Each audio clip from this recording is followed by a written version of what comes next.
ہم یہی چاہتے ہیں نا کہ قانون حرکت میں آئے اور انصاف ہو جائے اور لوگوں کو اپنا حق مل جائے. ہم یہی چاہتے ہیں نا کہ میرٹ کا فیور ہو جائے. ہم یہی چاہتے ہیں نا کہ کراچی کے لوگوں نے جس پر اعتماد کیا ہے ان کو حق دیا جائے. یہ تو کراچی کے عوام پر شبخون مارا ہے پیپل پارٹی نے اور سندھ کی حکومت نے. یعنی 5 مراحل میں پیپل پارٹی نے مسلسل ظلم کیا. پہلے مرحلے میں بھی، دوسرے مرحلے میں بھی. پہلے تو وہ الیکشن کروانا نہیں چاہتے تھے، اس کے لیے بھی ہمیں عدالتوں میں جانا پڑا. پھر اپنی مرضی کے حلقے بنائے.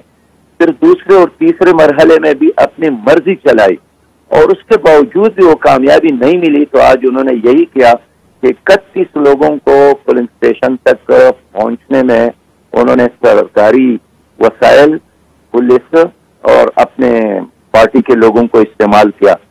اس لیے ہم کیا کریں گے؟ ہم ہر وہ کام کریں گے جس کی اجازت ہمیں ہمارا آئین اور قانون دیتا ہے.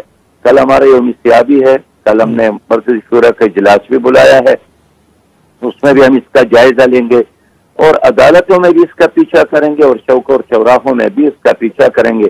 عوام اس فیصلے کو ہضم کرنا بھی چاہیے، نہیں کر سکتے ہیں. لیکن بہت بڑا ظلم ہوا. یہ تو الیکشن کے نام پر ایک ایسا دبا نظر آیا کہ لوگ اس کو کیسے قبول کریں گے.